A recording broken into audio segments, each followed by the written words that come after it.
Joining me is Pennsylvania Senator John Fetterman, who's, of course, one of the few Democratic lawmakers to consistently vote for the stopgap funding bill throughout the government shutdown. Senator Fetterman, I'm pleased to be joined with you. Normally chasing you down in the hallway. We're talking during this program. You have consistently voted to reopen the government for over a month. What ultimately moved the needle and convinced some of your fellow Democrats to join you? I think people realize that this really needs to end, the mass chaos. You know, how many are going to play chicken for the food security of 2 million Americans? How much more unsafe are you going to make flying in our country? You know, the military deserves to be paid, and the workers here in the Capitol needs to be paid, and the Capitol Police, all those people. This, you know, you've run this into record. That's a sad record, and enough people realized, you know, this thing has run its course, and it's time to just bring it to end. You know, you were one of the few people that I talked to over the course of this shutdown who said you wanted to do both. You wanted to open the government and extend the ACA subsidies at the same time. I think one time you described it as a Venn diagram where many of those recipients would fall in the same sector of that Venn diagram. Are you concerned now that the government is reopened that these ACA subsidies may not be extended? Absolutely. It's entirely possible. But right now with the shutdown, we're not getting either.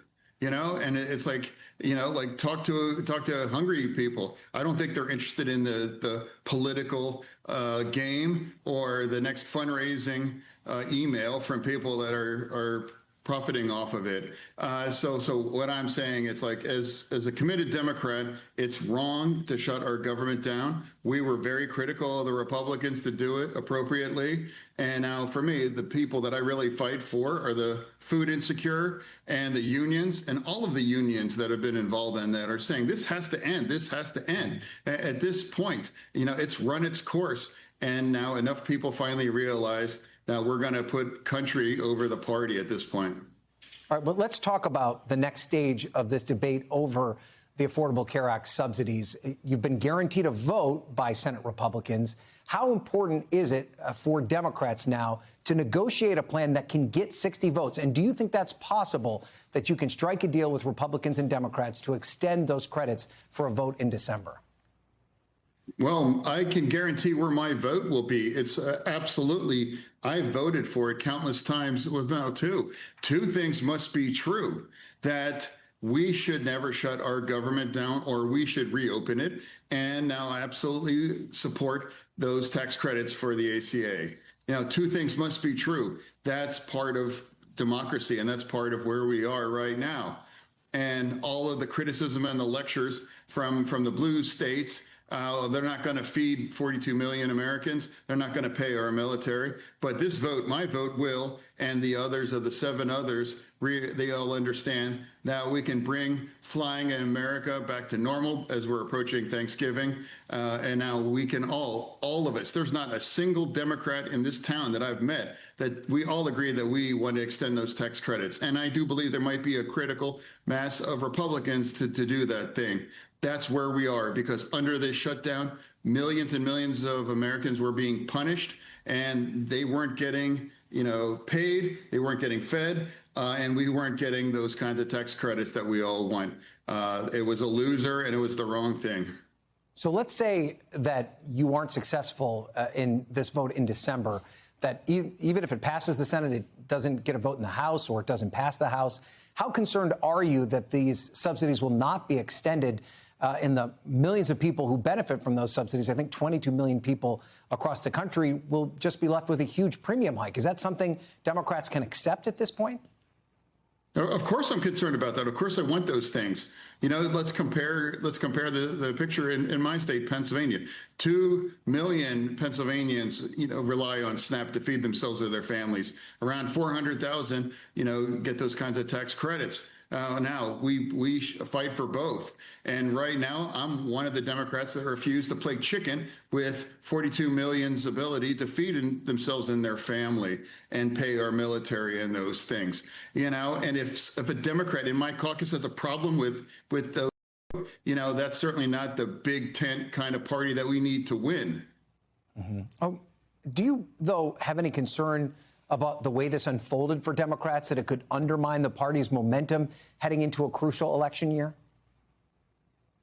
Because feeding people isn't a political, calculation. Feed these people, pay the military, pay these folks. Like that's fundamental. Like it's not like a sad political game. And like it's not a calculation that's more important to me. It's a country over party. And for me, it's like, what's the momentum? It's like, yes, it was a great result for Democrats, but to her credit, I believe one of the governor-elects said, my election winning is not a green light to extend this shutdown. Absolutely agree with her. And now a lot of the people that are lecturing us, I guarantee you they're dropping the fundraising emails, and they had some great quarters through that. I refuse to monetize, faux outrage, and now, here it's like, this is a serious solution that's necessary. And now for me, Democrats should be able to have different views. And now for me, take the win that happened on Tuesday. And now that's where we are. And now we are going to recapture the House in 2026. And then we have the first opportunity, because remember, we are in the minority here in the Senate and in the House, and Trump is still in the White House, and the Supreme Court is at 6-3 right now. This is a long game. That's not just because, keeping the government as hostage. That's not a long game. That's the wrong thing. All right. And last question I have for you, sir.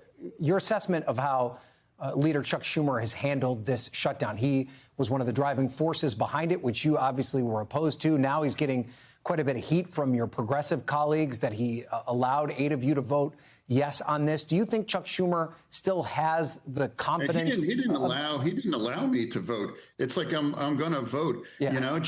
Chuck was right. Chuck was right in March. I led that charge in March. And again, I disagree with his vote, but I'm not going to criticize him, and I'm not going to attack him, and I'm not going to jab my finger in their chest. Like I said, where the lectures are coming, look how they're behaving and look at where they come from. And for me, Pennsylvania keeps people honest.